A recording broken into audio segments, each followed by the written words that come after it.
주십시오.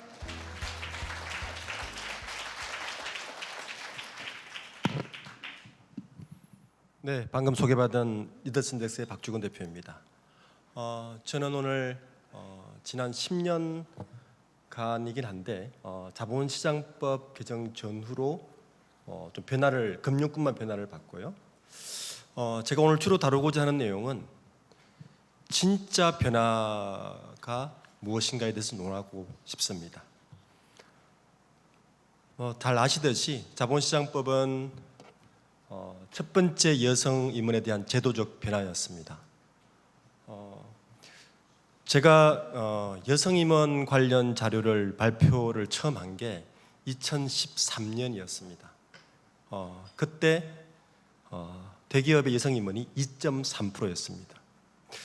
그리고 쭉 한 5년간을 발표하고 나서 제가 시뮬레이션을 돌려봤어요. 지금의 그로스 레이트면 30% 클럽, 그러니까 제가 이제 30% 클럽 이사를 하고 있었기 때문에 30% 클럽 30%를 달성하려면 얼마쯤 걸릴까를 예상을 해봤는데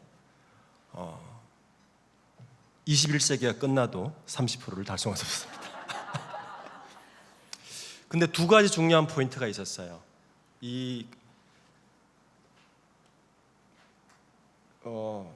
지금 제가 볼 때 대한민국 그 사이에 13년 후에 두 가지 중요한 변화의 포인트가 있었는데 저는 첫 번째 포인트는 2016년 9월에 시행된 김영란법이라 생각했습니다. 제가 우연치 않게 2013년도에 KBS하고 다큐멘터리를 하나 제작한 적이 있었는데 그때 김영란 전 대법관이 같이 참석했었고 그때 제가 맡은 주제는 대한민국의 엘리트 카르텔을 분석하는 거였습니다. 데이터의 모델 케이스는 30대 그룹의 사회이사들을 분석하는 거였습니다. 굉장히 공고했습니다. 대한민국의 엘리트 카르텔은 2016년 9월에 김영란법이 개시된과 동시에 대한민국에 또 한 번의 변화가 있었습니다. 2018년이 어떤 변화냐면은 58년 개띠생들의 정년은퇴였습니다. 58년 개띠가 왜 중요하냐? 대한민국에는 58년 개띠생이 경기고 서울대 카르텔의 마지막 세대입니다. 네, 그래서 중요합니다. 이 두 가지 변화, 엘리트 카르텔의 퇴임과 김영란법의 도입은 비즈니스 커뮤니케이션의 방법이 바꿀 것이다라고 저는 예상을 했었고 좀 변화가 있지 않겠느냐라고 생각했습니다. 그럼 실제 변화가 있었느냐를 한번 보겠습니다. 저희는 이제 저희 리더스인덱스는 매년 여성 임원과 여러 가지 다양성을 발표를 하고 있는데 지금 현재 위니노베이션하고도 매년 다이버시티 인덱스를 발표하고 시상식을 하고 있습니다. 금융권은 다른 산업에 비해서 여성들이 많습니다. 여성 직원들의 현황을 보시면 2023년에 50%를 넘어서기 시작했습니다. 굉장한 변화입니다. 참고로 비슷한 규모의 대한민국 500대 기업의 여성 직원의 비중은 현재 26.3%입니다. 거의 2배 정도 수준입니다. 특히 좀 다른 것은 다른 500대 기업들의 다른 인더스트리에 있는 임직원에는 대졸만 있는 것이 아니라 현장에 있는 고졸이나 현장직들이 굉장히 많은데 금융권은 아시듯이 대부분이 대졸입니다. 그러니까 이 수치 50.2%를 머릿속에 두시고 다음 데이터를 보시는 게 좋을 것 같습니다. 50.2%를 넘었었는데 여성 임원은 어느 정도 될까? 금융권의 여성 임원의 변화입니다. 2019년에 4.5%였는데 자본시장법이 개정되고 시행된 2022년부터 딱 2배로 뛰기 시작했습니다. 그리고 현재 10.2%입니다. 근데 여기에 감춰진 숫자가 있습니다. 뭐가 있냐면요. 우선 259명의 임원 중에서 사회이사가 70명입니다. 사회이사를 제외하고 나면 남성들도 제외했죠. 제가 계산해 보니까 사회이사를 제외한 실제 여성 임원은 8.6%입니다. 현재 아까 여성부 장관께서 말씀하셨지만 대한민국 500대 기업의 여성 임원은 8.1%입니다. 그러면 실제 더 높네? 아닙니다. 여기 또 하나 감춰진 숫자가 있습니다. 뭐냐 하면 바로 여성 직원 비율입니다. 50.5%죠.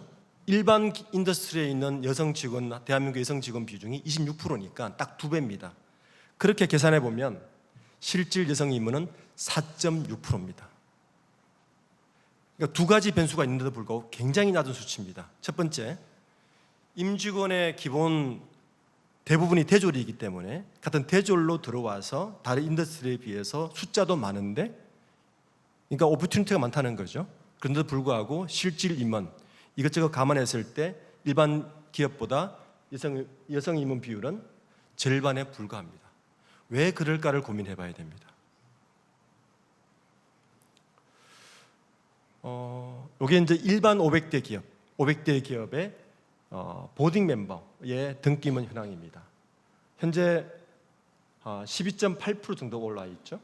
굉장히 올라갔습니다. 이 빨간 선이 자본시장법 법제도 적용 이후입니다.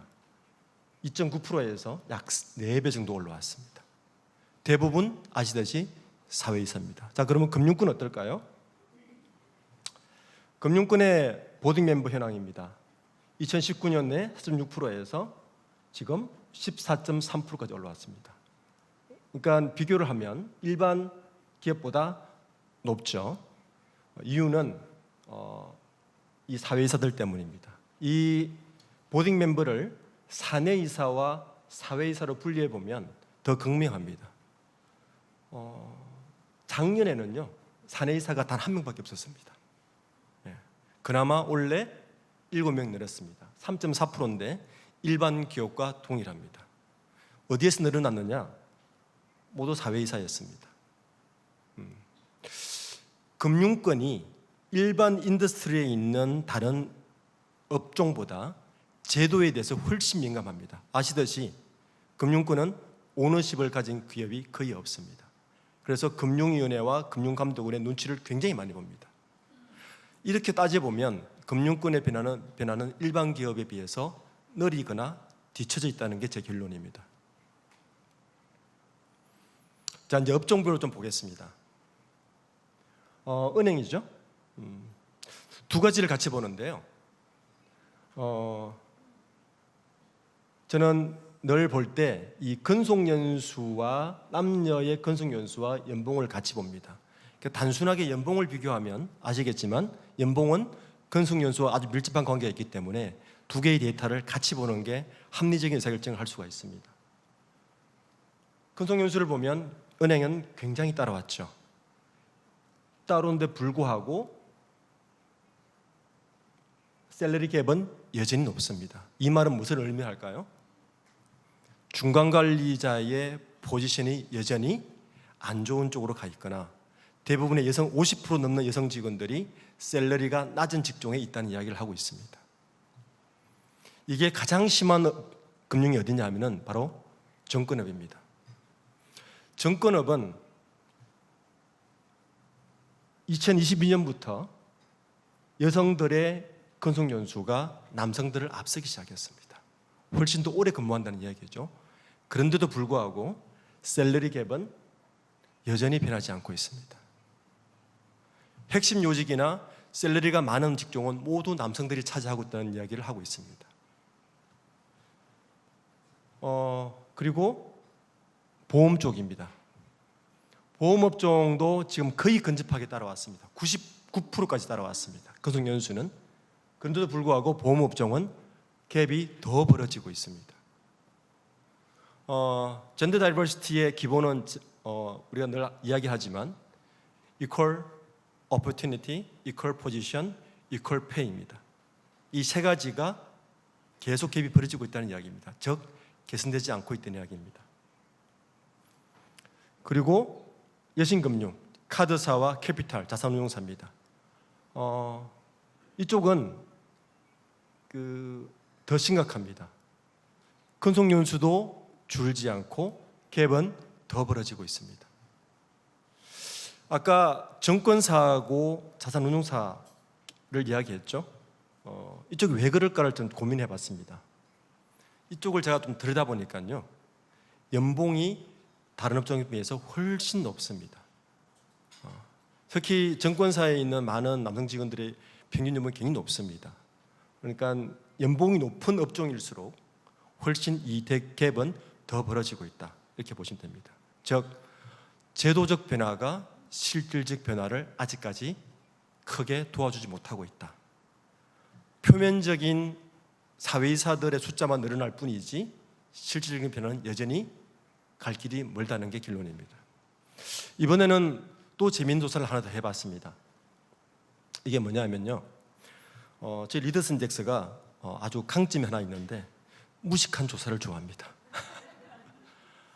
서울대학교 경영학과의 전략을 맡고 있는 모 교수님과 500대 기업의 임원 만여 명을 지난 20년간 직무 분석을 모두 했습니다. 20만 명에 대한 임원들에 대해서 이분은 재무 쪽 파트, 이분은 HR, 이분은 경영기획, 전략 파트라는 직무 조사를 무식하게 10만 명 거를 다 했습니다. 물론 AI의 도움을 좀 받았습니다. 서울대 컴퓨터공학과 모 박사과정 학생이 도와줘서 딥러닝을 만들어서 지금도 진행하고 있습니다. 이 작업을 왜 하고 있냐면은 기업의 의사결정을 하는데 직무 분포가 어떤 영향을 미치는가를 추적 조사를 하고 있습니다. 이번에 그 조사 중에서 제가 금융권만 따로 떼내봤습니다. 파란색으로 보이는 이 표가 남성들의 남성 임원들의 직무 분포입니다. 보시듯이 금융권이다 보니까 영업, 마케팅, 경영 기획에 월등하게 많고 나름 분야가 있습니다. 주의해서 볼 것은 여성들이 지금 제가 말씀드렸죠. 여성 직원이 50%고 여성 임원이 17% 정도 되면 이 직무 분포도 동일한 기준으로 보면 비슷한 추세를 보여야 되는 게 정상인데 현저하게 낮은 직무가 몇 가지 있습니다. 보시면 경영총괄, 재무, 그리고 인사는 높죠. 전투로 보내야 되니까 경영총괄과 재무, 지원 쪽이 많이 났습니다. 이 부서가 어떤 부서일까요? CEO로 가는 로얄 캐리어 부서입니다. 즉 다시 말해서 향후 이 분포로 본다면 향후 5에서 10년간은 여성 CEO가 금융권에서 나오기는 굉장히 어렵다, 이렇게 결론 낼 수가 있습니다. 제가 임원들을 한 10여 년간 계속 분석해 보면 CEO로 가는 대한민국의 기업들 CEO로 가는 캐리어가 많이 정해져 있습니다. 그 캐리어에서 여성들은 늘 제외되어 있고 현재도 그렇습니다. 특히 아까 제가 은행과 증권업의 차이를 좀 보여드렸잖아요. 첫 번째 보이는 그래프는 은행 쪽에 있는 임원들의 직무 분포도입니다. 그나마 은행은 낮다고 보입니다. 비슷한, 물론 경영총괄을 제외하고는 비슷한 분포도를 보이는데 이 증권사는 확연히 차이가 납니다. 특히 지원 쪽과 경영총괄 쪽, 재무 쪽은 다른 업종에 비해서 훨씬 낮습니다. 즉 equal opportunity를 전혀 되지 않고 있다는 이야기를 하고 있는 겁니다. 제가 2019년도에 여성가족부의 정책위원을 맡으면서 한 가지 강력하게 주장한 게 있습니다. 최근에 중대재해처벌법 때문에 대한민국이 시끄러웠잖아요. 그래서 제가 정부에다가 이런 제안을 했습니다. 아주 돈 들이지 않고 가장 빠르게 해결할 수 있는 방법이 한 가지 있다. 그게 뭐냐 하면 정보를 공개하면 됩니다. 우리나라에 많은 산재 사고가 일어나는데 제가 홈페이지를 다 들어가 보면 산재 사고가 일어나는 것에 대해서 공개는 하는데 한 명 죽었고 어디서 죽었고 다 공개는 하지만 어느 기업에서 그 일이 일어났는지는 전혀 공개하지 않고 있지 않습니다. 그것만 공개해도 굉장히 많이 바뀔 것이다. 왜 그런 말을 드리냐면 다트, 그러니까 금융감독 전자공시에 보면 우리나라가 여성 임원이 남녀로 표시하는 게 언제 됐냐면요, 아까 제가 변화의 포인트를 말씀드렸죠. 2015년도부터 처음으로 다트에 임원 명단에 남자, 여자를 구분해서 공시를 하기 시작했습니다. 그 공시 하나 덕분에 한 2배 늘었다고 저는 보입니다. 그래서 이번에 아까 장관님도 오셨는데 제가 국회에 계속 요구하고 있는 게 뭐냐면 중간 관리자를 공시해라. 아주 돈 들이지 않고 가장 빠른 효과를 볼 수 있다. 각 기업의 중간 관리자의 남녀 비중만 공시하더라도 굉장한 변화를 이끌어낼 수 있을 것이라고 주장하고 있습니다. 그래서 결론적으로 말씀드리면 제도의 변화는 이끌어냈지만 우리는 여전히 어쩌면 이 문제를 여성 임원이나 여성 직원에 대해서 Lady First, 즉 배려의 문제로만 접근하고 있는 것이 아니라고 생각합니다. 중요한 건 구조적 권력 격차의 문제로 접근해야 됩니다. 그래야 제도의 변화를 수반할 수 있습니다. 배려의 문제로 접근하면 이런 식의 사고를 합니다. 세상은 다양한 사람이 있고 다양성을 존중받아야 해. 그리고 이건 톨러런스의 문제입니다. 우울한 지혜를 가진 쪽이 그렇지 않은 사람을 너그러이 받아주는, 즉 남성들이 자비를 베푸는 제도입니다. 이건 제도가 아닙니다. 네. 더 이상 자비의 대상이 아니지 않습니까? 어디로 가야 되느냐? 권력의 격차의 문제로 접근을 해서 차별적 권력 구조의 해결을 위한 실천으로 가야 됩니다. 그래서 저는 아주 어렵지 않고 가장 쉽게 접근할 수 있는 한 가지 방법, 첫 번째, 중간 관리자의 남녀 비중만 공개해도 어마어마한 변화가 일어날 것이다. 작은 실천으로 시작하면 큰 변화가 일어날 수 있을 것 같습니다. 이상입니다.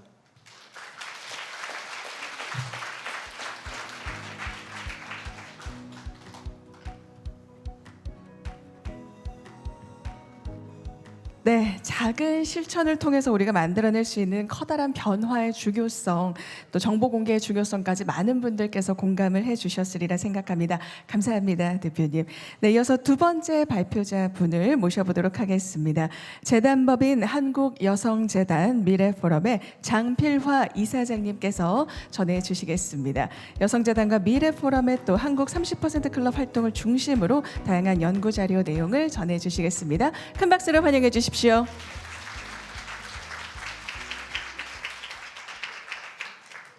안녕하십니까. 소개받은 장필화입니다. 이 자리에 초대해 주신 김상경 회장님, 또 원장님 감사드리고 또 그 노고에 대해서만 치하를 하고 싶습니다. 오늘 그 여성 리더십 제도화를 위한 금융산업의 지속가능한 성장이라고 하는 굉장히 많은 것을 담고 있는데 저는 이제 금융산업, 여기 계신 분과 좀 다르게 금융산업에서 일을 해본 적은 없고요. 소비자로서는 열심히 살아왔습니다. 그래서 소비자의 입장에서 얘기한다고 이제 하는 부분 또 좀 감안해 주시기 바랍니다.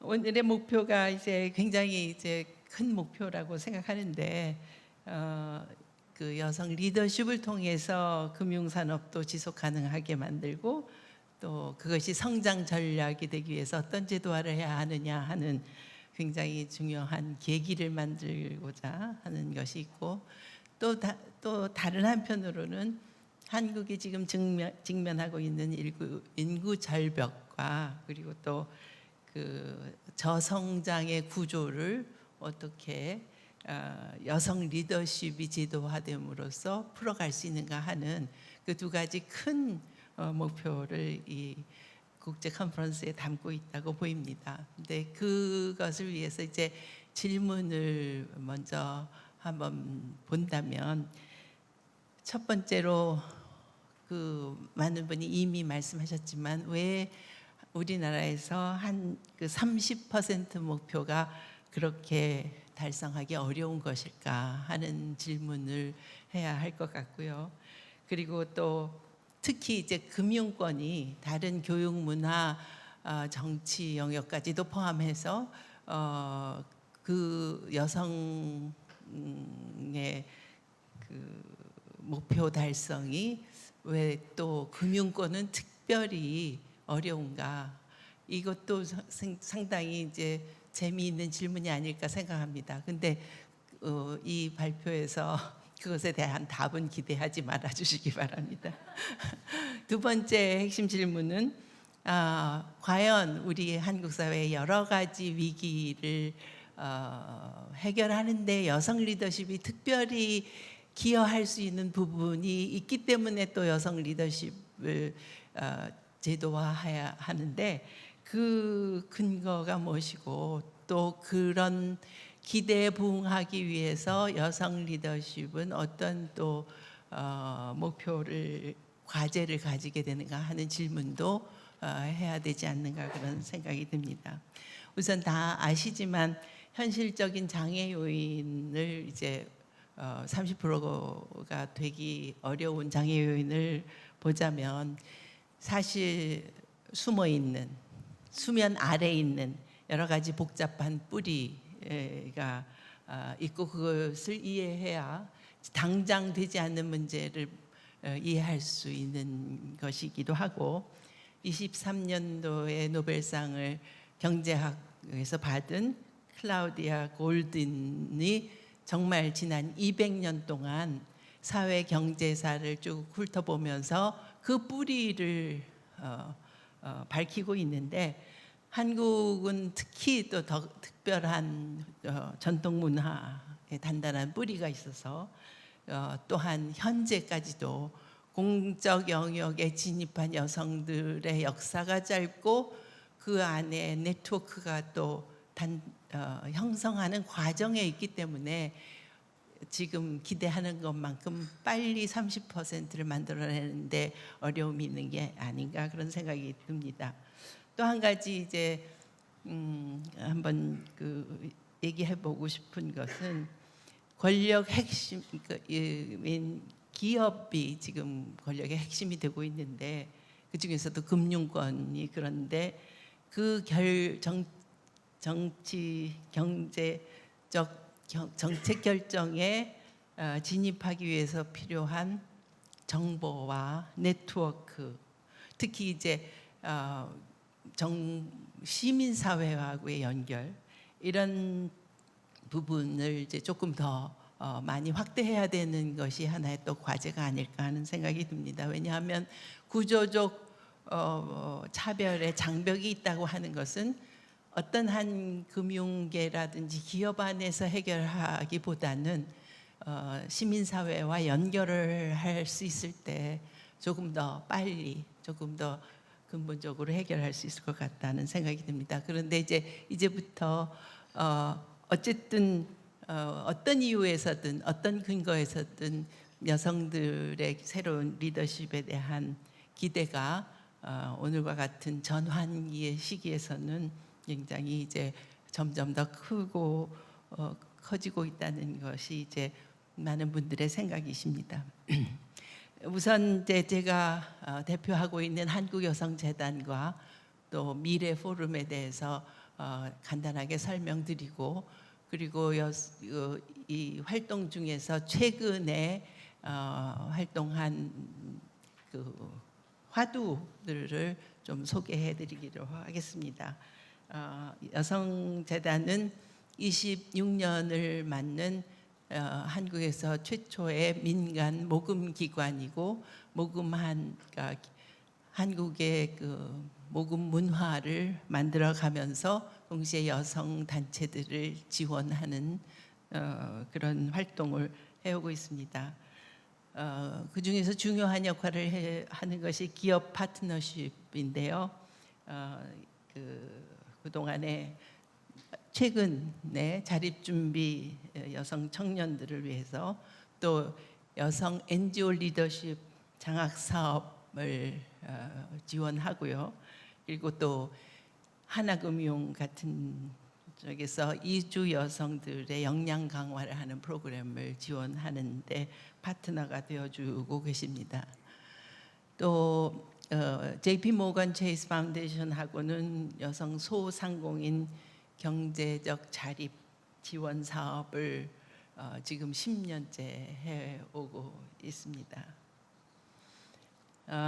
다음은 이제 미래 포럼인데요. 미래 포럼은 여성재단이 이제 창립된 지 한 4, 5년 안에 이제 여성재단을 이제 지원하는 기업들의 모임으로 아주 정말 좋은 기업, 착한 기업들이 미래를 함께 이제 내다보고 준비하는 그런 활동을 하는 것과 동시에 여성재단을 이제 지원하는 그런 활동을 계속해서 했는데 거기서 바로 한국에 처음으로 한국 여성 30% 클럽을 만들고 시작을 했습니다. 이 미래포럼 창립되는 그 당시에 2004년도에 가장 젊은 새로운 그 정치적 세력을 지금 만들고 계신 분들이 거의 다 참여한 것을 볼 수 있습니다. 그래서 여성 임원 30% 달성의 지름길 이제 이런 것을 목표로 시작을 해서 처음에는 이제 여성 임원들의 활동 우수 사례를 공유하고 사기업뿐만 아니라 공기업 그리고 이제 사례 연구들을 이제 많이 해왔고 그 국내 기업 연구들을 한 서너 군데 기업에서 협조를 받아서 해왔습니다. 그리고 여기서 바로 발표해 주신 박주근 대표께서 많은 이제 역할을 해주셨고요. 그리고 매월 뉴스크랩을 발송하고 있고, 그리고 이제 올해에는 그 미래포럼에서 일상적 확장적 민주주의라는 주제로 이제 많은 논의를 이제 시작하고 있습니다. 그 중에 이제 두 번째로 돌봄의 가치와 헌신의 정치 경제라고 이제 가장 돌봄 없는 경제가 가장 위기의 문제가 아닐까 하는 그런 논의를 시작했고요. 그리고 이제 윈이라고 하는 저희 그 파트너 단체와 함께 45문항을 1000명을 대상으로 태도 조사를 하는데 거기에 초점은 바로 세대별, 성별 차이가 어떻게 변화하고 있는가 하는 것을 보는 겁니다. 지금 보니까 너무 저한테 주어진 시간이 많이 거의 끝난 것 같아서 아주 간단하게 그 남녀의 인식 차가 많이 줄어든 것처럼 보여서 서로 닮은 것 같지만 또 다르다는 것을 보게 되는데요. 사실 여성 굳이 물어보자면 남성은 권위 성과 중심이고 여성은 관계 중심이다라고 하는 차이가 나오지만 결국은 남성과 여성들의 리더십에 있어서 어떤 우열의 관계는 없다라고 하는 것은 남녀 모두가 다수가 얘기하고 있는 거예요. 그런데 가장 제가 보기에 재미있는 결과는 임원급과 여성들 전체가 임원급과 아주 유사하게 공감하는 부분들이 많다는 것. 그것이 이제 이 조사에서 나오고 있고, 그 얘기는 사실은 여성 직원과 또 관리자들이 더 임원과 비슷하게 앞을 내다보고 있는 것이라고 추정해 볼 수 있지 않을까 하는 그런 생각을 하게 하는 것입니다. 저는 평생 여성 연구와 여성 운동을 참여해 온 사람으로서 제게에서 그 어떤 이제 기대를, 제게 여성 리더십에 대한 기대를 말씀드리자면, 결국 여성 리더십을 지지하는 이유와 기반은 리더십 중에서도 트랜스포머티브 리더십을 우리 모두가 요구하고 있기 때문이 아닌가.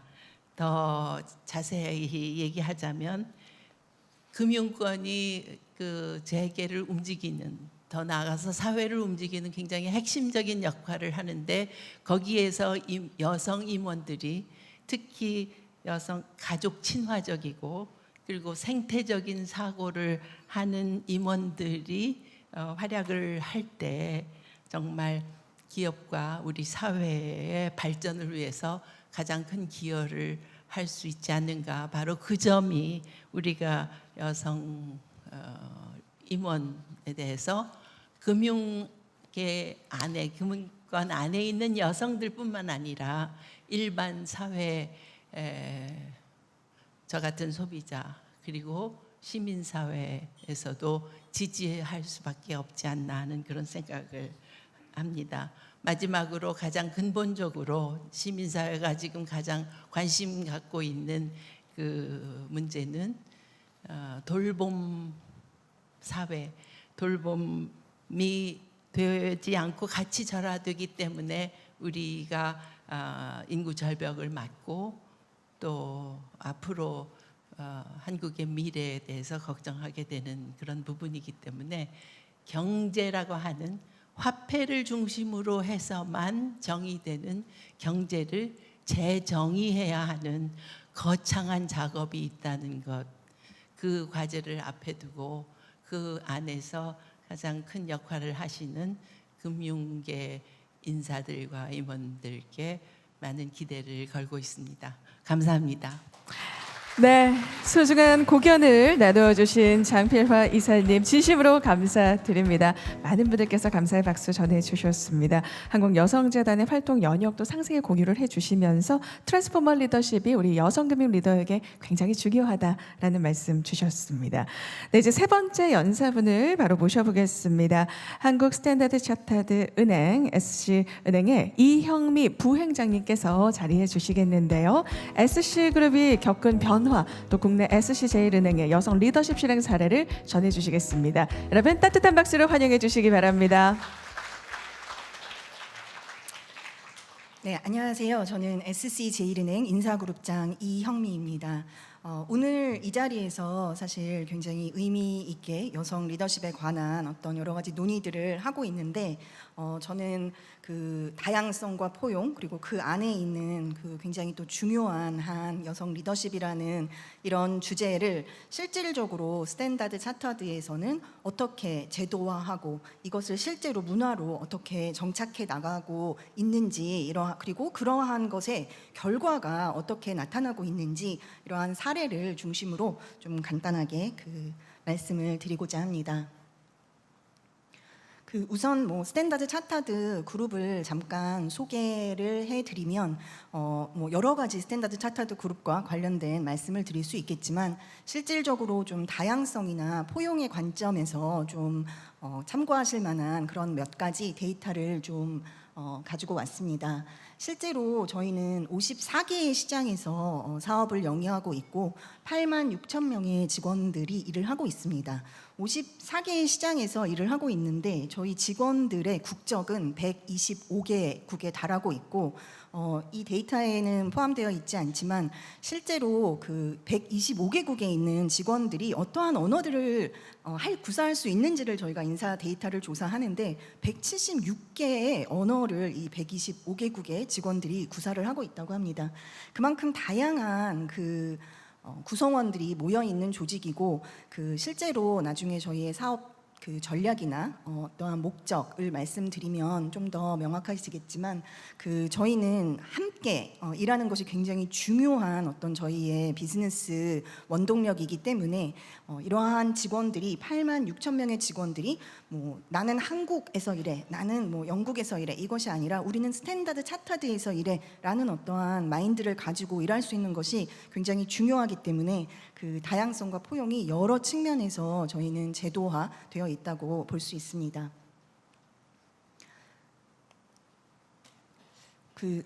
SC제일은행은 스탠다드 차타드 그룹의 한국 주요 지사 중 하나로 실제로 스탠다드 차타드 그룹의 상위 5개 마켓 중 하나이고 저희가 이제 영국에 본사를 두고 있는 기업이다 보니까 금융인 현장에도 참여를 하고 있는데 금융인 현장에 참여한 여성 리더 지표로 보면 저희는 지금 현재 26%입니다. 한국에서 사용하는 여성 임원과 준 임원 정도가 포함되어 있는 지표라고 보실 수 있을 것 같은데요. 임원 지표만 보면 23% 정도에 달하고 있습니다. 그리고 실질적으로 그 한국도 이제 스탠다드 차타드 그룹의 주요 일원으로 일을 하고 있기 때문에 지난 한 10년 정도 동안 저희가 한국으로 들어온 해외 직원 또 한국에서 일하다가 해외로 나간 직원들의 숫자를 보면 한 120여 명 정도에 달하고 현재까지는 좀 한국에서 해외로 나간 직원들의 숫자가 더 한 80여 명 정도로 많은데 최근에는 한국으로 이제 들어오는 해외 직원들도 굉장히 좀 증가하고 있는 그런 추세입니다. 네, 실제로 한국의 그 K 문화의 힘으로 한국에서 일하고 싶어하는 직원들이 굉장히 많습니다. 그 다양성과 포용은 그 저희의 어떤 그 목적 또 저희의 어떤 비즈니스 전략을 보시면 크로스 보더라든지 또 우리만의 다양성으로 이렇게 시작을 하는 이유는 다양성과 포용은 그냥 어떤 좋은 것, 아까 말씀하신 뭐 자비로운 그런 어떠한 것이 아니라 정말 비즈니스를 하기 위해서 저희는 너무도 중요한 그 부분입니다. 그 크로스 보더 역량이 국가 간 어떤 거래가 중요해진다고 하는 것은 그 그룹에서 일하고 있는 모든 사람들이 하나의 그룹 서로 같은 직원임을 아주 강하게 인식하는 것이 중요하고 그 뭐 저는 연구한 자료는 아니지만 제가 글로벌 기업들이 운영되는 형태를 보면 인사 제도를 아주 그 일관되게 그 시스템과 플랫폼 뭐 이러한 그 규정 규제를 아주 일관되게 글로벌하게 운영하는 글로벌 기업서부터 이제 각 국가의 CEO와 경영진들에게 그 재량을 주는 형태의 어떤 글로벌 기업들도 있는데 저희는 그 전자에 굉장히 속한다고 볼 수 있습니다. 그래서 각 국가의 어떠한 그 규제적인 환경의 차이가 아니라면 실제로 그 인사 제도나 플랫폼 이러한 것들이 통일되어 있습니다. 그래서 가장 저희가 어디에서 일하든 그 스탠다드 차타드라는 그러한 어떠한 관점으로 일할 수 있게끔 인사 제도가 좀 마련되어 있고 그것이 중요한 이유는 실제로 저희가 비즈니스를 하는 데 있어서 국가 간 협력을 통해서 저희는 많은 수익을 창출하기 때문에 비즈니스적인 관점에서 이러한 다양성과 포용의 문화는 굉장히 중요하다고 보실 수 있을 것 같습니다. 그리고 실제 제도화의 측면도 있지만 제도가 아무리 있다고 해도 포용의 문화가 사실 밑에 깔려있지 않으면 이것이 힘을 발휘하기가 굉장히 어렵습니다. 그리고 포용의 문화는 실제로 직원들을 위한 측면도 중요하지만 고객의 입장에서 정말 다양한 고객군을 저희가 포용하는 그러한 어떤 고객의 관점에서도 굉장히 중요하고 지역 사회와 사실 함께 해 나가면서 금융이 함께 그 움직이는 것도 굉장히 중요하기 때문에 세 가지의 관점으로 저희는 포용을 지금 접근해서 보고 있습니다. 조금 더 그 구체적으로 이제 다양성과 포용 구축을 위한 어떤 여정들을 좀 몇 가지 소개해 드렸는데요. 일단은 제가 봤을 때는 첫 번째는 그 조직 및 거버넌스 측면에서 저희는 그 다양성과 포용성 위원회가 각 국가마다 각 비즈니스마다 있고 실제로 어떤 그 앞선 발표하신 분도 말씀하셨지만 그 죄인님께서 아마 말씀하신 것 같은데 이것은 HR이 주도하고 있는 일이 아닙니다. 실제로 다양성과 포용성은 비즈니스 리더들이 대부분 이끌고 있습니다. 이것이 비즈니스를 위해서 중요하다는 인식이 그 임원층에서 공고하게 확립되어 있기 때문입니다. 그래서 이러한 어떤 그 조직 및 거버넌스 측면에서도 그 여러 가지로 구성이 되어 있고 좀 인사 제도적인 측면에서도 뭐 공정한 보상 헌장 어떻게 보면 지표나 내용을 공시하는 것만으로도 굉장히 의미가 있다라고 그 앞선 발표자분께서도 말씀하셨는데 공정한 보상 헌장 이런 것들을 통해서 실제로 젠더 페이 갭이 어떻게 그 차이가 나고 글로벌리 뭐 심지어 인종 간의 뭐 예를 들면 페이 갭이 어떻게 차이가 나고 이러한 것들을 스탠다드 차타드는 모두 다 공시를 하고 있습니다. 그래서 이러한 어떠한 틀도 굉장히 중요하고 인사 대조적인 측면에 또한 접근도 굉장히 중요하다고 볼 수 있고 실제로 뭐 퓨처 메이커스라든지 이러한 것들을 통해서 그 지역 사회의 활동도 많이 해나가고 있습니다. 보다 오늘의 주제에 좀 더 그 근접한 여성 리더십의 어떤 제도화와 관련해서 말씀을 드리면 말씀을 드렸듯이 저희는 런던에 본사를 두고 있는 그 은행으로서 그 영국의 그 금융인 헌장에 자율적으로 2016년부터 참여를 해가지고 그 활동을 하고 있습니다. 뭐 요것은 이제 그 영국 금융 헌장과 관련된 내용이고 앞서 말씀해주신 부분들이 좀 많이 있으니까 구체적으로 저희 은행의 어떤 사례를 조금 더 말씀을 드리겠습니다. 좀 여성 리더십의 어떤 제도화의 측면에서 실질적으로 돌봄 얘기들도 많이 나와 있는데 저희는 그룹 전체적으로 2023년 하반기부터 그 배우자 유급 출산 휴가를 100일을 부여하고 있습니다. 그리고 여기에서 배우자라고 일단은 그 적혀져 있고 배우자 중심으로 운영을 하고 있지만 실제 예를 들면 입양 가정에서도 예를 들면 자녀를 입양했을 시에 동일하게 100일의 유급 휴가를 제공을 하고 있고 실제로 2023년 하반기에 도입 이후 글로벌리 2,000명 정도가 이 휴가를 사용을 했다고 데이터가 나와 있습니다. 그리고 실질적으로 타겟을 설정을 하고 계속해서 타겟을 모니터링하는 것은 굉장히 중요합니다.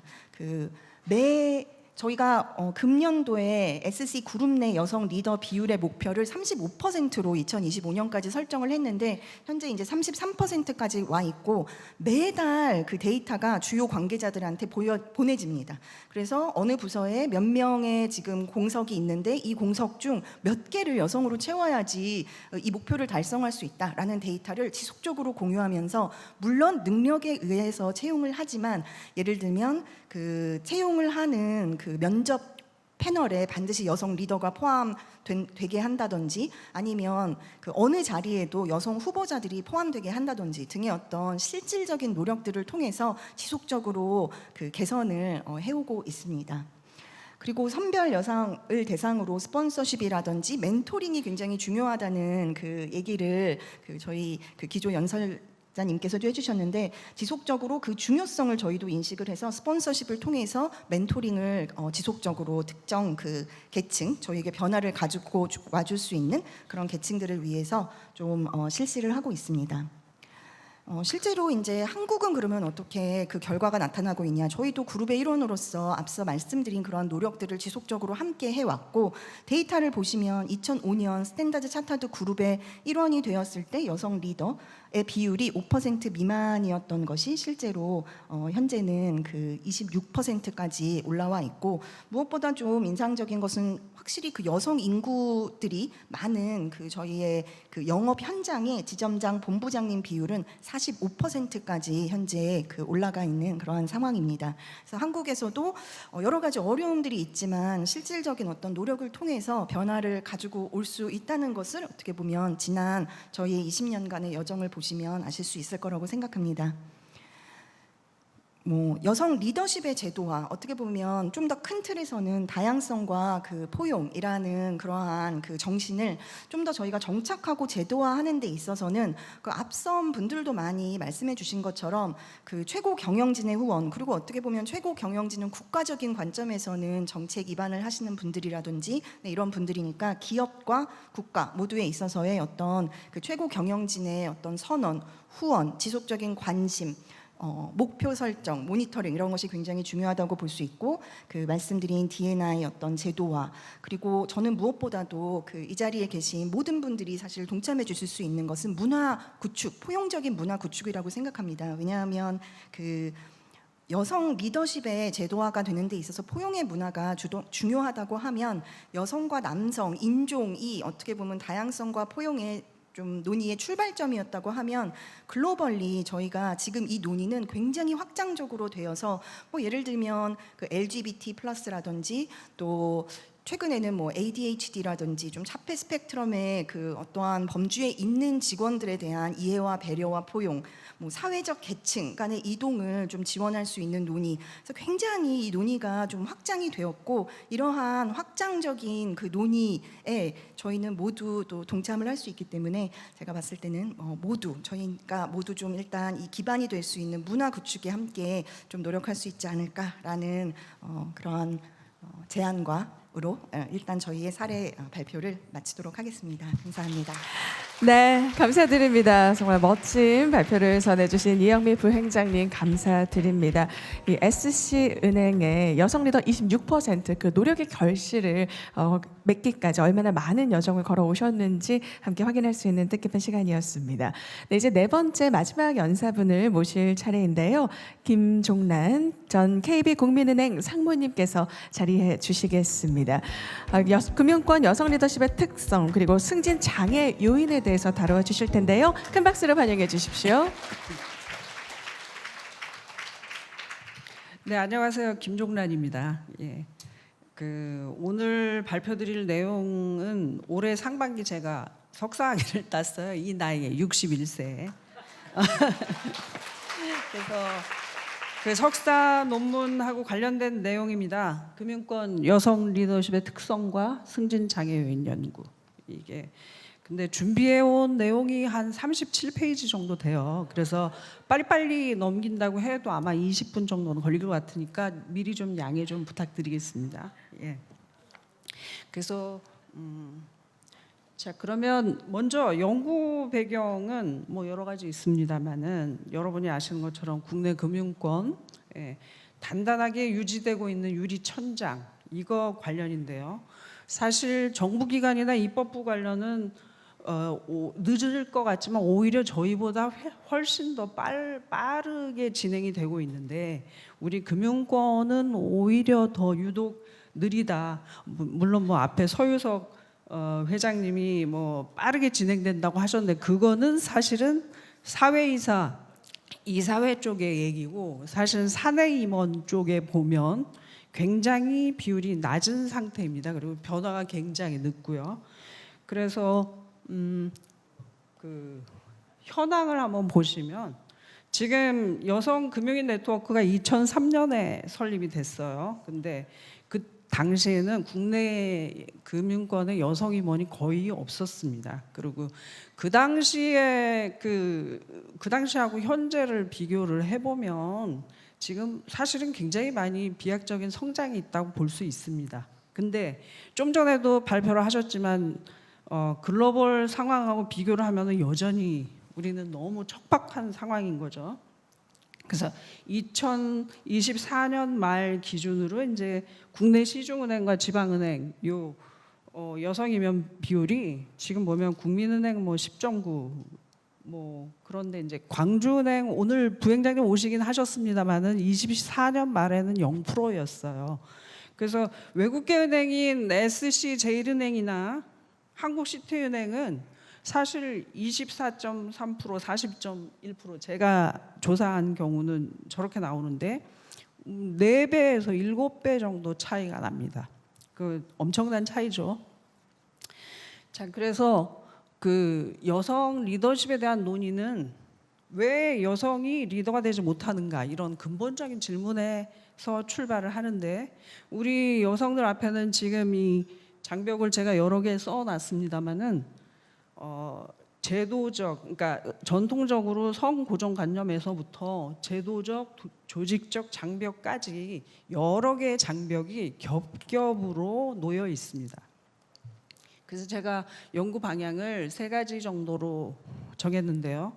그 여성 리더십의 특성과 스타일을 분석을 먼저 하고, 그다음에 여성 리더의 승진 장애 요인을 규명하고, 그다음에 그 여성 리더십 확대를 위한 정책, 시사점 노출 요 3가지로 연구 방향을 잡았습니다. 그래서 이제 제가 2개 설문조사를 실시를 했습니다. 여성 금융인 네트워크 회원분들의 연결망을 통해서 지난 3월과 4월에 온라인으로 진행을 했고요.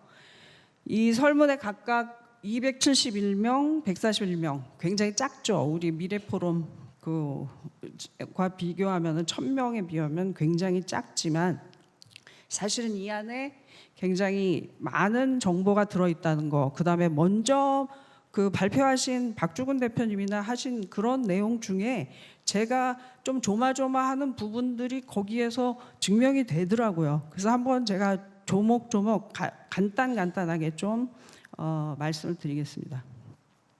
자, 그래서 먼저 여성 리더십의 특징과 스타일 관련 설문 분석 결과를 간단히 말씀드리겠습니다. 여기 보시면 아시겠지만 국내 그 양쪽 조사에서 이렇게 고위직 임원이나 CEO가 많이 참여한 경우는 이게 사실은 처음이에요. 그래서 굉장히 의미가 있다고 말씀을 드릴 수 있습니다.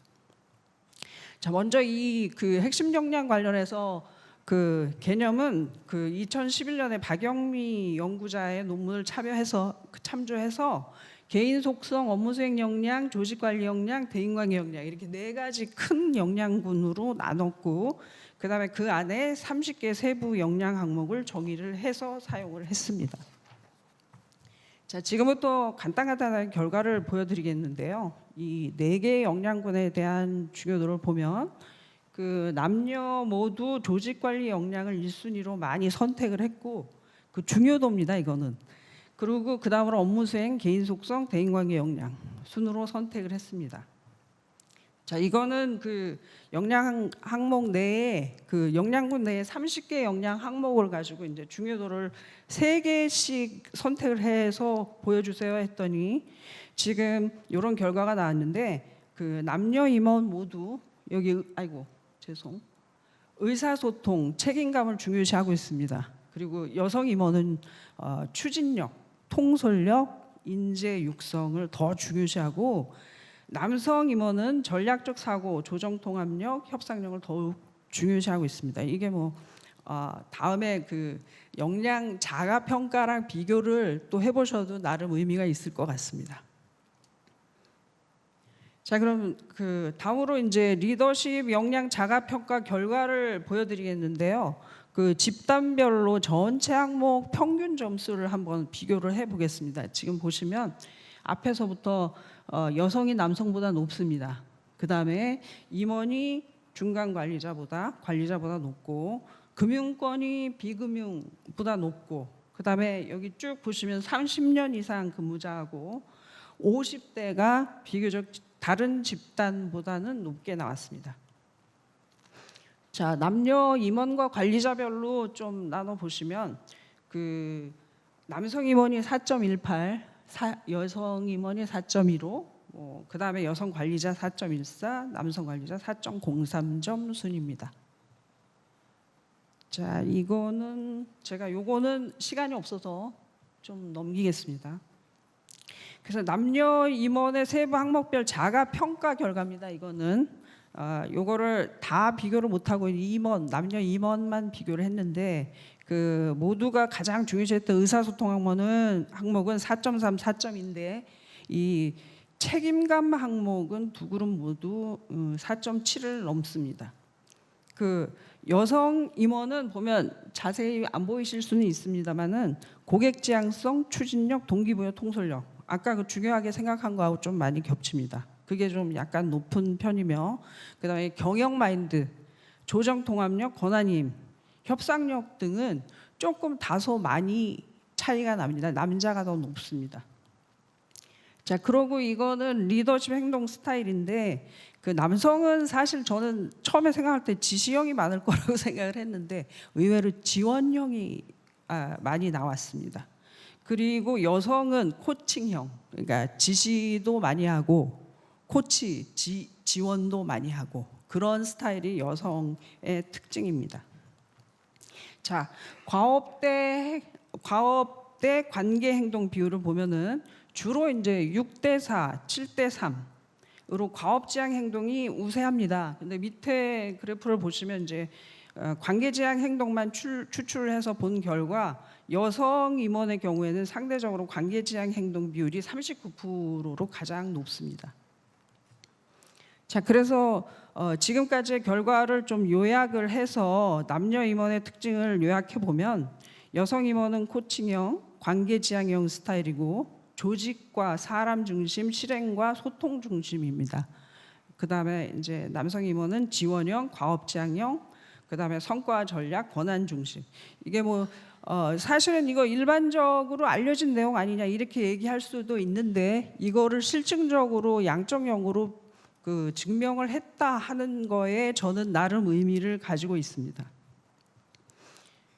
그래서 결론적으로 이제 여성 임원은 그 관계 및 소통, 인재 육성의 강점을 가지고 추진력, 섬세함을 갖춘 실행력이 장점입니다.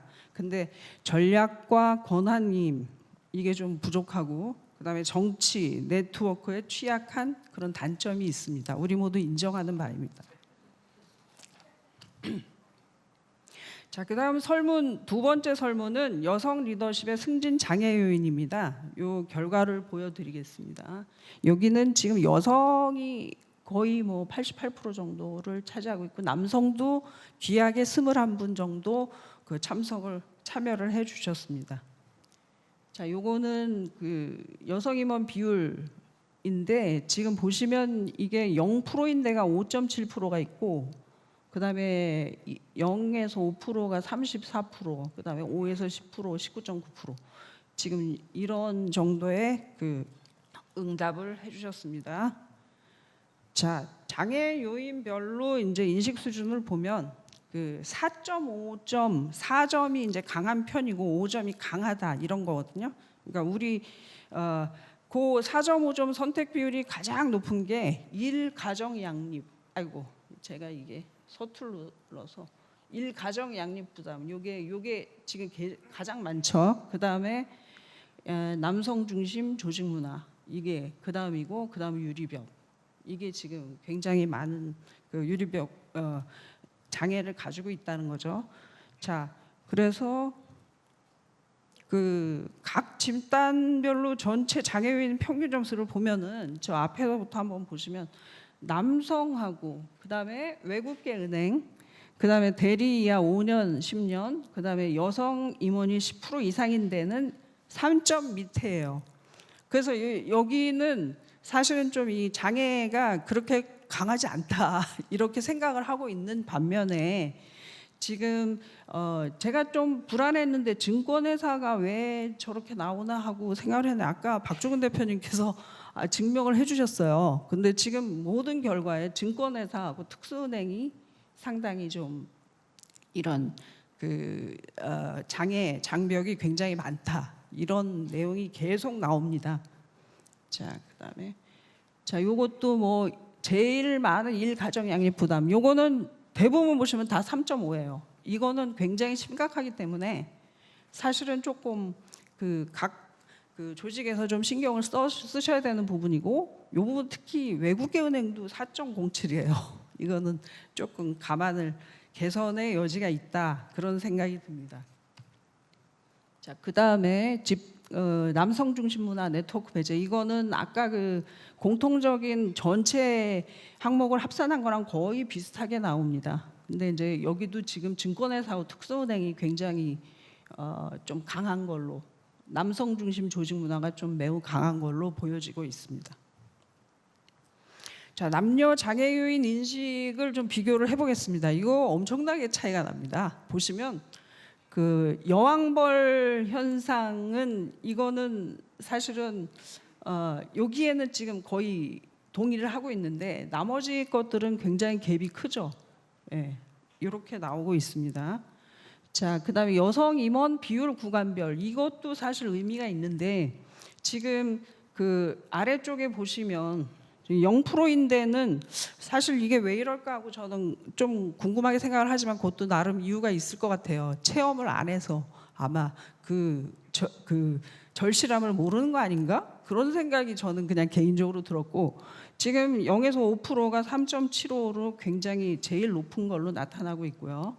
그다음에 이 위에는 이제 각 항목별로 장애 요인을 본 건데 지금 요게 이제 40%예요. 이게 40%인데 임원 비율이 40%인 데는 거의 장애를 느끼질 못하고 있습니다. 이게 굉장히 중요한 시사점인 것 같습니다.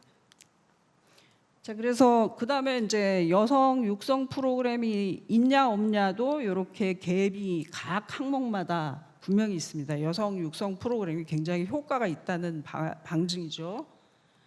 자, 그다음에 이제 집단별 승진 공정성 인식 수준 이거는 뭐 되게 좋아요. 대부분이 다 좋은데 3점 이상인데 여기 증권회사하고 5년 10년 미만 여기가 좀 문제가 있습니다. 저도 그래서 와 이거 결과가 좀 잘못된 거 아니야 하고 저는 좀 불안했는데 아까 증명을 해주셨어요. 자, 그다음에 이제 양성평등 노력 인식 수준을 보면 지금 여성 육성 제도가 있는 곳하고 없는 곳하고 많이 차이가 나죠. 그다음에 여성 임원 비율이 많아질수록 요 만족도가 굉장히 높습니다. 그러니까 그리고 요거를 특별하게 제가 쓴 이유는 뭐냐면 여성 임원 비율이 0%인데는 지금 5점이 하나도 없어요. 5점이 그러니까 양성평등 노력 만점이야 이렇게 표시한 사람이 하나도 없습니다. 대신에 이게 30% 이상은 보면 66.6%가 4.5점을 다 선택을 했고 이 3점 밑에는 아무도 선택을 안 했습니다. 굉장히 차이가 나는 현상입니다. 자, 그래서 이거는 이제 그 남성과 여성 장애인 인식 비교인데요. 남성분들이 21분밖에 안 했지만 그래도 나름대로 굉장히 중요한 그 시사점을 주고 있습니다. 그래서 주로 이 남자분들은 지금 이거 보시죠. 여성 리더십 스킬 및 조직 관리 역량 부족 61%. 육아 및 가사 책임 부담 때문에 여자들이 승진을 못해. 이렇게 생각하는 분이 61.9%입니다. 근데 이 분홍색 여자분들은 그렇지 않은 거죠. 인맥 및 멘토링 기회가 부족하다. 남성 중심 조직 문화, 비공식 네트워크 배제에 문제가 있다 하는 것들을 굉장히 중요하게 생각을 하고 있습니다. 그래서 제가 생각할 때는 몇 가지를 좀 짚고 넘어가야 되는데 지금 그 논의 문제를 그 세 가지를 잡았고 그다음으로 이제 여성 리더십 확대를 위한 제안을 좀 해 보았습니다. 자, 그러면 여성 리더십은 남성에 비해서 열등한가? 그 현재까지의 그 연구에서 보면은 다수의 연구에서 그 여성의 리더십 부족 때문에 고위직 승진 장애가 있는 거야. 이렇게 생각들을 많이 하고 그 결과가 대한상공회의소나 여성관리자 패널 조사에서 나온 내용입니다. 근데 지금 제 연구에 의하면 그래도 비슷한 결과는 나왔죠. 여성 임원은 남성 임원에 비해 전략과 권한이 이미 부족하고 또 정치 네트워크에 취약하다고 아까 단점을 말씀을 드렸죠. 근데 관계 및 소통, 인재 육성의 강점을 가지고 추진력하고 섬세함을 갖는 실행력을 장점으로 가지고 있어요. 그다음에 아까 그 역량 자가 평가 결과도 남성 임원하고 여성 임원은 뭐 0.03 수준인데 그 여성 관리자는 남성 관리자보다 훨씬 높습니다. 이거는 여성의 리더십이 객관적으로 열등하지 않다. 충분한 리더십 역량이 있다 하는 거를 어떻게 시사하는 거라고 볼 수 있습니다. 그리고 이제 아주 오래된 의견이긴 하지만 1995년에 이글리라는 이 리더십 유명한 학자입니다. 이분이 뭐라 그랬냐면 남성에 비해서 더욱 차별적이고 치열한 선발 과정을 거쳤기 때문에 그들의 남성 동료들보다 능력이 뛰어나다. 여성들이. 그런 학설도 있는데 여기에 저는 전적으로 동의합니다. 네. 그래서 요거 결론은 여성 리더십이 열등하다는 편견은 사실과 다르다. 저는 이렇게 말씀을 드리겠습니다. 그다음에 두 번째, 그 여성 임원하고 여성 관리자의 리더십 수준이 4.15, 4.14 비슷하게 나왔어요.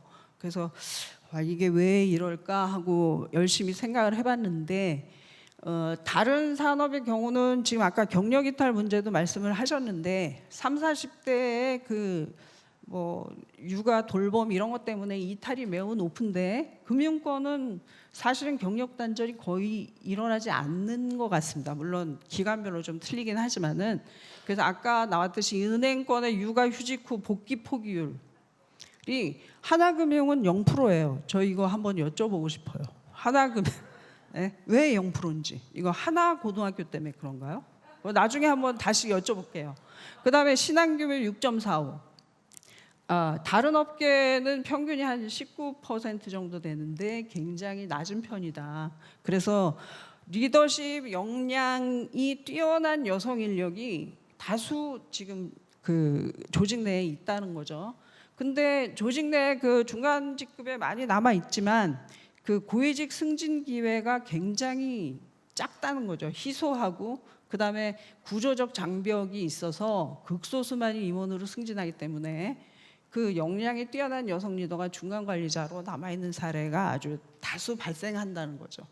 그래서 이런 현실 때문에 이런 현상이 나왔구나 하는 거를 알게 됐습니다. 자, 그러면 이제 제일 중요한데 이 기저에 깔린 이 성별 고정관념하고 조직문화 장벽 이거를 넘는 해법이 뭐냐? 주로 이제 아까 남자분들의 내용을 말씀드렸죠. 지금 앉아 계신 남성분들도 그렇게 생각하시나요? 여자들이 주로 개인적인 여건 때문에 리더십 스킬 부족, 출산, 육아 때문에 승진을 못한다. 남성은 주로 이렇게 생각을 하시고 여성은 이제 구조적 제약, 조직 문화나 네트워크 배제 등 구조적 제약을 중요시합니다. 이는 성차별 인식이 너무나 심한 거죠. 그래서 이런 남성 중심적이고 성차별적인 조직 문화를 개선하는 것이 이제 최우선으로 추진되어야 함을 보여줍니다. 그래서 멕시코에 마침 이런 연구가 있습니다. 그 시장 정치 리더가 여성이면 그 시의 남성들이 성별 고정관념이 아주 급속하게 없어진대요. 그래서 그런 부분에 있어서 이게 뭐 닭이 먼저냐 달걀이 먼저냐 이런 얘기가 나올 수도 있는데 일단 해법은 뭐냐 하면 여성 리더가 많아져야 된다는 거죠. 여성 리더가 많은 조직일수록 인식이 개선이 되고 조직 문화의 변화도 촉진이 된다는 결론입니다. 그래서 이거는 사실은 제가 좀 하나하나 말씀드리면 굉장히 많은 내용을 말씀드릴 수 있겠습니다만은 요거는 간단하게 제가 좀 말씀을 드려볼게요. 이 첫 번째로 먼저 법적 제도적 개선 방안을 제안드리는데 이거는 아까 다 언급이 됐지만 그래도 한번 들어주시죠. 첫째는 직급별 여성 임직원 비율, 성별 임금 격차, 육아휴직 사용률 등 다양한 지표 공시를 지금 이제 공공기업이나 이런 데는 공개를 하고 있는데 민간 기업에까지 의무화하는 거를 제안을 드립니다. 그다음에 두 번째는 여성 임원 할당제를 단계적으로 확대하는 거죠. 이게 그러고 법적으로 의무화하는 거죠. 이러한 조치가 이제 성평등한 조직을 만들기 위한 핵심 수단이 될 수 있습니다. 그리고 세 번째는 남성 육아휴직 의무적으로 할당을 하고요. 그다음에 육아휴직 소득 대체율을 80%까지 상향해서 실질적인 이용을 장려하는 겁니다. 이게 심지어 유럽의 국가는 98%까지도 나와 있습니다. 네덜란드 아닌가 모르겠어요. 네. 그리고 넷째, 여성 친화 기업에 대해서 이제 인센티브를 다양하게 제공하는 것입니다. 시간이 촉박해서 하나하나 구체적으로 말씀을 못 드리는데 좀 아쉽지만 다음으로 넘어가겠습니다. 그래서 기업 조직 차원의 개선을 보면 먼저 이제 공정한 평가와 기회 보장입니다. 그래서 다양한 리더십 평가 지표 차별 없이 객관적으로 평가하는 것은 물론이고요. 핵심 인재 풀 내에 여성 임원 비율 목표를 각각 설정을 하는 등 여성에게 동등한 기회를 보장하는 거 그게 필요합니다. 그다음에 둘째는 임원 육성 프로그램 강화하고 육성 프로그램하고 승진하고를 연계를 해야 되는 거죠. 그래서 실효성을 제고하는 것입니다. 그다음에 세 번째 남성 참여형 성인지 교육 여자만 하지 말고 남자도 참여시켜서 성인지 교육을 실시하는 등 이 제도적 문화적 혁신을 추진해야 합니다. 그다음에 넷째는 유연근무제 활성화, 남성 육아휴직 의무화, 이런 것들이 있습니다. 자, 그래서 마지막으로 이제 제가 여기 선배님들도 많이 계시지만 우리 지점장님도 많이 오시고 제가 또 아끼는 후배들도 많이 왔고 그래서 금융권 선배로서 여성 개인 차원의 개선 방안을 좀 말씀드려 보겠습니다. 첫째, 리더십 스킬 등 역량의 보완이 필요합니다. 특히 경영 마인드, 정치력, 권한임 이런 것들 역량을 향상시킬 수 있도록 계속 학습하시고 그다음에 경력 관리를 스스로 해서 경영진 후보군에 들 수 있도록 노력을 해야 합니다. 그다음에 둘째는 이제 일과 가정 양립을 위해서 주도적인 시간 관리가 필요한데 배우자나 또는 뭐 외부 자원 적극 활용하셔가지고 일과 가정의 균형점을 확보하시는 것을 제안드립니다. 그다음에 이제 셋째, 요거는 굉장히 중요한데 그냥 기다리시지 마시고 그 본인의 롤 모델을 적극 찾으세요. 찾아서 멘토링하고 코칭을 좀 해주세요 하고 직접 요청을 하시는 것도 굉장히 중요합니다. 그리고 내외부 모임 단체, 외부 세미나 적극 참여하셔가지고 이런 것이죠. 네트워크를 형성을 하도록 하세요. 국민은행만 모여 있지 마시고 같이 하나은행, 신한은행 다 네트워크 교류 많이 하셔야 됩니다. 그 다음에 이제 마지막으로 당부드리고 싶은 거는 이거는 굉장히 저는 중요하다고 생각하고 이 말씀을 드리려고 제가 이거 발표를 하는 겁니다. 우리 스스로가 지금 지점장님들 많이 계시지만 여성 후배를 발굴해야 됩니다. 발굴하고 키우시라는 말씀을 좀 드리겠습니다. 그러니까 조직에서 제도적으로 키워주겠지 리더 육성 프로그램이 있으니까 놔둬야지 이렇게 보시지 마시고 지금 우리가 경험을 하는 그 후배들 중에 정말 성장 가능성 있는 과장, 차장, 팀장들, 직원 찾아가지고 단계마다 격려를 하고 코칭해서 이 사람들이 승진 포기하지 않도록 정말 우수 인력이 승진 포기하면 아깝잖아요. 조직 차원에서. 그래서 여기 오신 지점장님들 또 임원분들이 5분씩만 찾아서 관리를 해주면 한 1,000명 정도 되겠네요. 그러면 너무 좋죠. 그래서 제가 마지막으로 부탁드리고 싶은 거는 이제는 우리 여성 스스로가 자발적으로 멘토가 돼서 후배 양성하고 여성 인재풀을 구축을 해야 된다는 겁니다. 그래서 그게 결국은 이제 조직의 성장 기반으로 단단하게 구축이 되는 거죠. 네, 더 드릴 말씀 많지만 이상으로 마치겠습니다. 감사합니다. 네, 여러분 감사의 박수 전해주시기 바랍니다. 김종란 전 KB국민은행 상무님께서 4번째 발표를 아주 힘있게 이끌어 주셨습니다. 말씀 주신 내용 중에서 승진의 장애 요인, 또 일가정 양립의 딜레마, 또 남성 중심의 문화, 유리병, 네트워크 배제라는 다양한 요인들에 대해서 심층적인 데이터 중심으로 공유를 또 해주셨고요. 특별히 또 마지막에 강조를 해주셨던 메시지였죠. 우리 스스로가 여성 후배 발굴을 하는데 힘써야 한다. 또 실질적인 멘토링이 이루어질 수 있도록 애써야 한다라는 의미도 덧붙여 주셨습니다. 네, 계속해서 이어질 또 패널 디스커션을 위해서 세팅이 이루어지고 있는데요. 잠시 앞서 발표를 해주신 패널 연사분들의 내용을 한 번 더 리캡을 해보고자 합니다. 이제 저희가 모시게 될 우리 패널리스트 분들이시죠. 또 박주근 대표님께서는 자본시장법 개정 이후에도 또 사회 이사에 머무르는 또 금융권 여성 임원의 현실들을 함께 되짚어 주시면서 굉장히 상세한 데이터를 재현을 해 주셨습니다. 데이터를 우리가 수동적으로 보는 것이 아니라 우리의 현실에 또 적용해서 어떤 액션을 취할 수 있을 것인지에 대한 통찰력 있는 시선을 주셔서 굉장히 인상적으로 들을 수가 있었고요. 또 두 번째 또 장필화 이사님께서는 30% 금융 임원 달성이 왜 어려운가에 대한 또 다양한 제언도 덧붙여 주셨습니다. 네, 함께 해주신 또 세 번째 이영미 부행장님께서도 여성 리더십의 다양한 실행 사례들까지 공유를 주셨고요.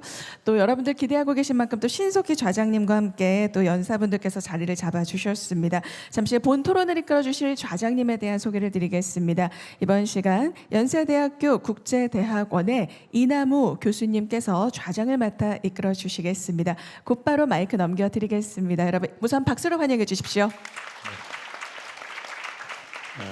네, 감사합니다. 소개받은 이나무입니다. 오늘 저희가 저희 5명하고 우리 회장님하고 단톡방을 만들었는데 이 4분 파넬 분들이 얼마나 열심히 준비를 하셨는지 느낄 수 있었고 오늘 컨텐츠가 되게 좋았던 것 같습니다. 제가 오늘 좀 놀란 게 많은 금융이나 자본시장 컨퍼런스 가보지만 오늘처럼 다양한 외국 인사까지 모신 컨퍼런스는 거의 못 본 것 같아요. 이탈리아 룩셈부르크 대사님도 오셨고, 그 다음에 중국의 4대 은행 중에 하나인 중국 건설은행 CCB 왕 지점장님도 아까 제가 인사를 드렸는데, 이게 이제 우리 금융이 뭐 내수 산업이라고 그러지만 글로벌화를 하는데 맨날 한국 사람들끼리 국내 교수 모여서 토론을 하는 게 저는 되게 너무 좁다고 생각하거든요. 그런 면에 있어서 역시 우리 여성 금융인 네트워크가 좀 인클루시브하다, 이제 그런 생각을 했습니다.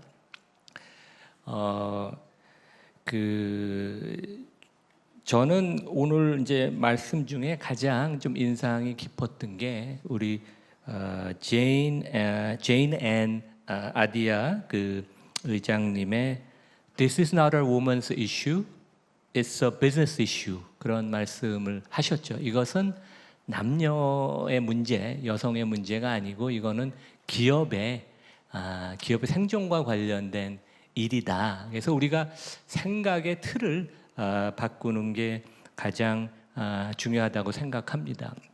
그 전에 여기서 몇 년 전에 강연도 하셨다고 제가 말씀을 드렸는데, 뭐 저희도 요즘 텔레비에서 자주 보는 ECB 총재 계시죠? 크리스찬 라가드, 전에 IMF 총재도 하셨고, 그분이 그런 얘기를 하셨어요. 그러니까 금융 위기가 2008년에 터졌고, 그로부터 10년이 지난 2018년에 내가 여러 번 얘기를 했는데, 만약에 리먼 브라더스가 아니고 리만 시스터였으면 전 세계의 금융, 전 세계의 역사가 바뀌었을 것이다. 저는 너무 그 많은 것이 함축된 얘기라고 합니다. 그 당시에 월가 은행들은 CEO들, 그다음에 이사회도 거의 남성 중심이었어요. 시가를 피고 바를 가고 골프를 같이 치는, 그것의 가장 큰 리스크는 집단 사고입니다. 집단 사고라는 것은 리스크에 대해서 민감을 한 거죠. 제 예를 들면 제가 그 당시에 메릴린치 한국 대표로 있었는데, 지나고 나서 보니까 저희 회사의 레버리지가 총 자산 대비 자기 자본의 배수가 35배였습니다. 요즘 여기 금융 국제은행들, 국내 은행 임원들도 계시지만 국내는 10배에서 12배 감독 당국이 관리를 하니까, 그러니까 지속 가능하지 않은 진짜 무모한 리스크 테이킹을 했는데, 근데 메릴 린치뿐만 아니라 골드만삭스, 모건스탠리 다 똑같고 각각의 총 자산이 그 당시 대한민국 GDP보다 컸습니다. 그러니까 만에 여성 임원들이 많았고 이사회에 독립된 여성 이사들이 많았으면 그러한 무모한 리스크 테이킹이 가능했을까, 이제 그런 생각을 해보고, 최근에 그래도 변화는 많습니다. 이재명 대통령이 9월 말에 뉴욕 가서 국가 IR을 할 때 실제 그 NYSE에서 안내를 했던 CEO, NYSE도 상장사인데 린 마틴이라는 CEO였고, 이재명 대통령 오른쪽에 앉았던 분은 시티의 제인 프레이서 여성 CEO, 우측에는 프랭클린 템플턴의 CEO인 제니 존슨. 그러니까 월가도 이제 바람이 불고 변화가 많은데 한국은 아직 우리가 빨리 가야 될 길이 멀다. 이제 그런 말씀을 드리겠습니다. 저희가 시간이 얼마 남지 않아서 우리가 질문을 받을 수 있는지 모르겠는데, 하나 정도만 제가 질문을 혹시 있으시면 플로어에서 받고 이 말씀을 드리고 싶어요. 여기 이투데이 기자님 계시죠? 이건 꼭 적어주세요. 이것은 이 정부가 꼭 제도화를 시켜야 되는, 그러니까 여성 임원 30%라는 것은 꼭 제도화를 시켜야 되는 아주 중요한 맨데이트다, 이슈다. 이제 그걸 꼭 적어주시기 바라보겠습니다. 예. 저희가 질문을 받을 시간이 되는지 모르겠는데 어떻게 회장님 질문을 받을까요? 아니면 그냥 하나 정도 저희 받고 다음 순서로 넘어가겠습니다. 네. 질문 있으시면 손 들고 해주시면 감사하겠습니다. 여기 그래도 네 분 다 나오셨는데 네, 그러면 뭐 모든 발표가 완벽했다고 저는 가정을 하고 그 다음에 여기서 마치겠습니다. 네 분께 다시 감사드립니다. 네, 감사합니다. 네.